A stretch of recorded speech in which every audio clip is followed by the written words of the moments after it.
Welcome back. Great to have you with us on The Full View, and we're bringing you our Monday economic report, and some questions remain after last week's midterm budget speech.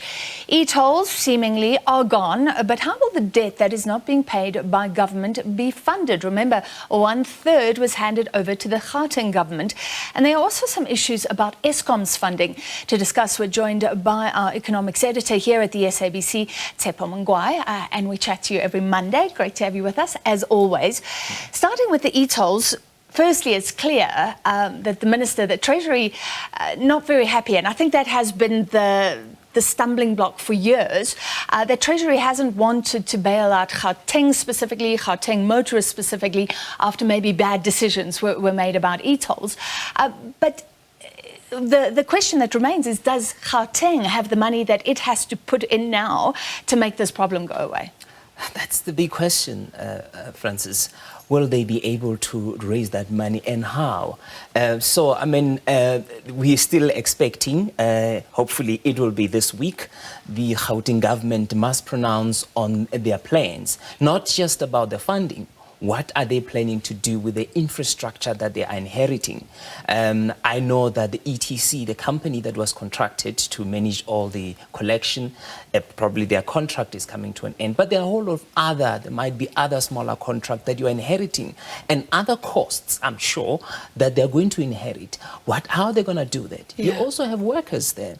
What's going to happen to them? You have labor that is also interested to see what happens. It might not be a big cost in terms of labor and the number of workers, but there are also other costs that they must tell us. What are they going to do with that? And of course, the money. The Ministry of Finance has made it very clear that he's worried, he's concerned that Gauteng has already came out and said that they are scrapping the eTolls, because he's worried that how are they going to raise that money? Remember, it's still a risk to the sovereign. They might have shifted it to the province, but ultimately it's a debt that is priced in as when you look at the overall country.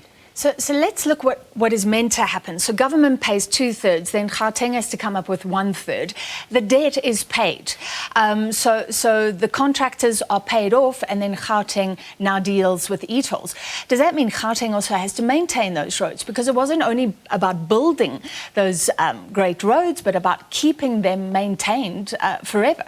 Well, we're told it's about 200 kilometers worth of road network that was under SANRAL after the development and construction. So they must find a way that they keep this road up to date. They must also see. This is very expensive infrastructure that they've acquired through Capsert, which is a Vienna-based company that deals with the eTolls infrastructure. So it's expensive. So you must really get return on your investment on that infrastructure and make sure that you fully utilize it. And it's capital. It's an investment that must be utilized. So they must tell us how they're going to use that infrastructure and make sure that it's value for money. Well, if you find out all the answers to these questions, please do come back to us. And then, of course, the huge one is Eskom.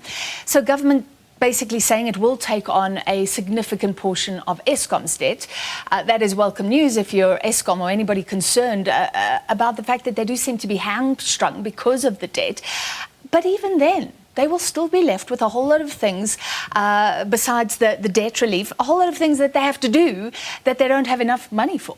In fact, Eskom just issued a media statement indicating that they've raised funds, or they've managed to raise some funding for the repurposing of the Komati power station, which has reached the end of its life.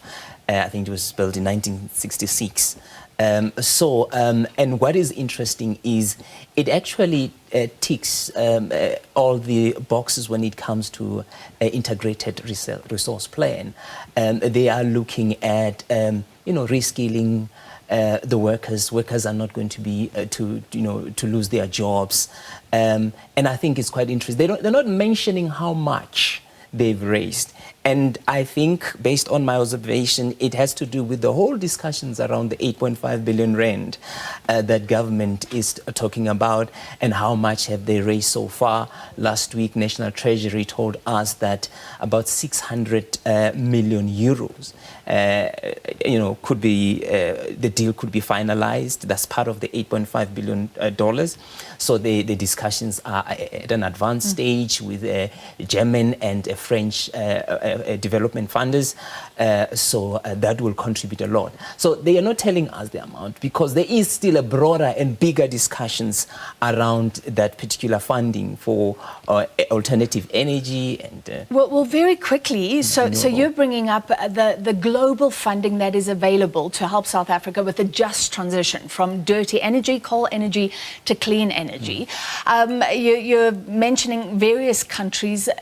And there are concerns, aren't there, about possible strings attached? I mean, is that overblown or not? No, absolutely. They always come with attachment. In fact, one of the concerns is that, or as a country, we've got the integrated resource plan. It set a path over years how we're going to transition, move to alternative energy, and how we're going to do it, and what energy mix are in place. But the concern has always been that the funders, international funders, will always try to determine how those fundings must be used, where it should be used, and at times you find that it's at odds with the integrated resource plans. It does not support that government plan over 8 years, 10 years that sets our path. So then does government really fight for its plan or bend and change its mind? We have to leave it there, but I hope we'll get some answers to these little sticky issues that remain after the budget speech last week. That was Tshepo Mongoai, SABC News' economics editor.